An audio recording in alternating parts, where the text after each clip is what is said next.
This movie just bleeds with style, man. Like, there's so much to look at, and so many specific instances that I would love to just bring up and or maybe even frame on my wall. But more than just that, it's a great story with great characters. And so I'm curious about the balance of style, form, and content for you. Yeah, I mean it's one of those things that I always feel like there's a sliding scale between those, and if you go too far into one, you sort of compromise the other kind of thing. Right, You know? right. And you see so many films that are like style over substance, and I think it's like sounds like the most cliche thing ever to say, but put the story first and make sure that's serving itself all the time. And a lot of the style choices come from that. It's not like I'll do this because it looks cool. It's like I'll do this because it enhances this part of the story or it's telling the story. You know what I mean? And I think my DOP is great for that too. He's a storyteller.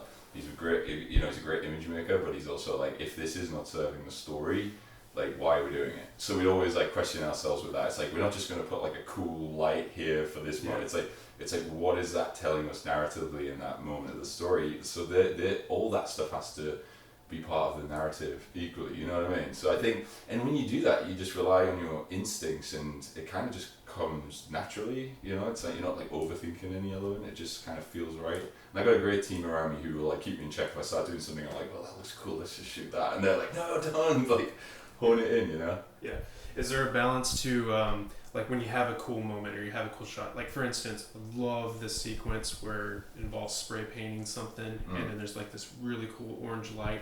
Do you have to like kind of gauge like, that's a really cool shot, but also the briefness of it makes it even cooler? And do you have like an impulse to be like, let's linger on that a little bit more, but no, let's let it be cool by going to the next thing? Yeah, I think exactly that, and I think we both have, me and my cinematographer have that same attitude. It's like if it's cool, let's just throw it away. Let's use it quick and get rid of it, because as soon as we start indulging in it and it becomes like kind of repetitive or boring, it's like, you know, we already know we're doing it again for the wrong reason. We're doing it because it looks cool. I mean, that's a good example, that orange light.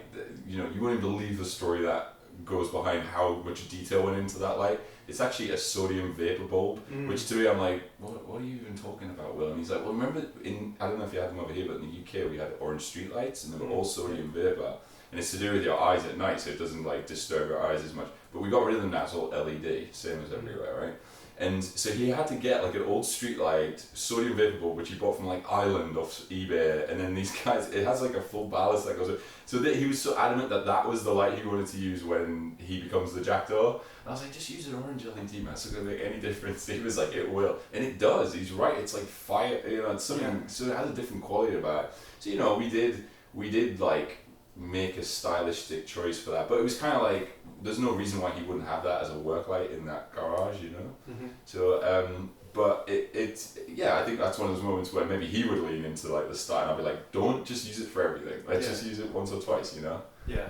I like moments like that because I don't know whether or not it's your intention or not, but for something like that with that orange light, it's like, should I be as a viewer thinking like he's going through fire to be able to kind of, because there's a moment of rawness in this film that I would love to dissect a little bit if we can, where he has to make a phone call, and Oliver, being the great actor that he is, his voice is shaken, and there's a little bit of water coming out of his eye, it seems like, but it just really helps contribute to this feeling of like, it feels so authentic to the human experience. And so I'm curious about creating moments of rawness like that and then using like the light or something like that as to help illustrate that a little bit. That's a really good example. Yeah, I mean that was actually, that came from Will in that sense, and he said the same thing about, Will's the cinematographer. He said that about that light. He was like, there is this sort of like edgy rawness to it. It's this exposed bulb. He was like, you're literally looking into the arc light, this spark, you know. And I know what he's communicating by that, what he's trying to say. And I think that is one of those moments. It's like he has to make this choice. My thing with it as well was it almost felt like he's forging with it. It feels like this, like, you know, when you see like someone making a sword or something, Right. it has that kind of like burning, like melting, steel melting thing. So it felt like he was forging the Jackdaw uniform, and there was kind of like, obviously with that, we lent into this kind of the superhero genre were almost like pastiche. Like it was a pastiche. We were kind of playing fun at it a little bit. That this is what happens in a small town in England if you try and be a superhero. Like it descends into chaos essentially. Sure. So when he becomes the Jackdaw, that was like that had to feel like a sort of a tooling up sequence from like a high concept genre movie. And I think so. We lent into quite a stylistic sequence that then sort of paves the way for the rest of the movie. Like once he goes into this like nocturnal kind of nightmare, and it becomes almost like a Walter Hill kind of vibe. You know what I mean? So we needed to kind of ease you into that, and that sequence worked really well for that transition. I guess helps you get in there. Yeah.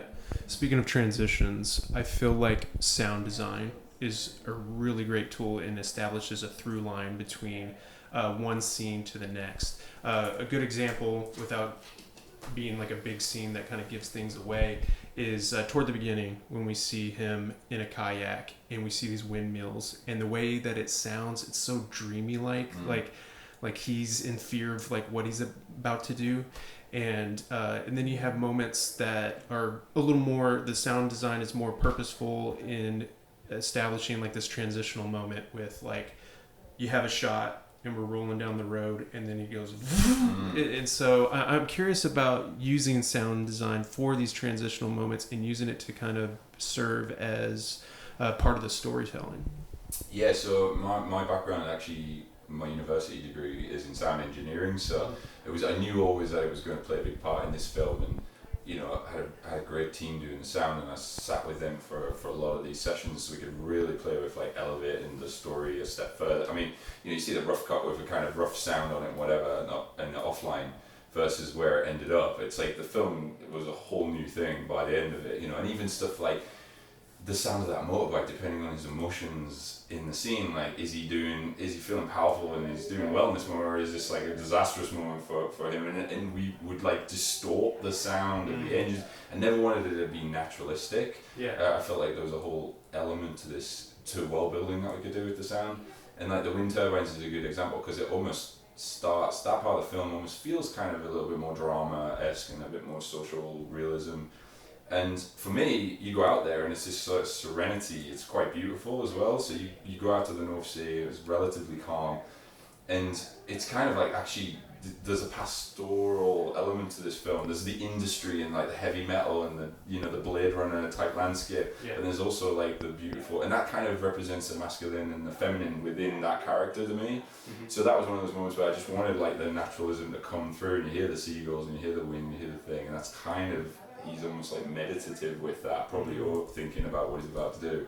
And then like the first thing we see are the jet skis, which kind of tear up that calm peacefulness, and we've got like these engines which represent like the sort of masculine that's coming to get him. Well, it's really, really well done. For my final question, I have to read from it because it's a line that I was really drawn to, and you'll know right away, but it's a line that says, instead of facing inevitability, and then involves like seeking refuge, and then hedonism and self-improvement and shiny objects. So I'm curious, like, how did making this film make you more conscious about the things that you chase, the pleasures that you're chasing after, the shiny objects?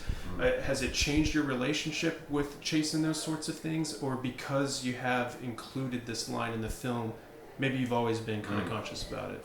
That's a great question. I think that it's something that I'm always conscious of, and where we shot Jackdaw, it's a deprived mining community, and it's trying to find its feet with industry again, and trying to like pave its identity, and it's meant that it's left a lot of young, disillusioned people who don't necessarily have the same purpose that they would have had.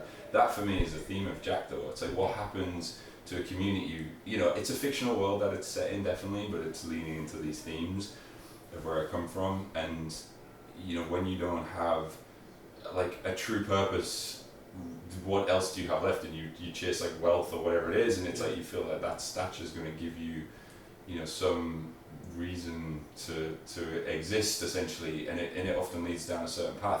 And I found it with myself. I come from a very working class community background, and then you get tantalized with these opportunities and these things, and it's like and that's why I always go back there where I come from, because it grounds me and reminds me that that isn't what it's about, and that gives me space to think and like actually decide to not just jump onto the next shiny thing. It's like, tell the stories that you want to tell and be like truthful and honest about it.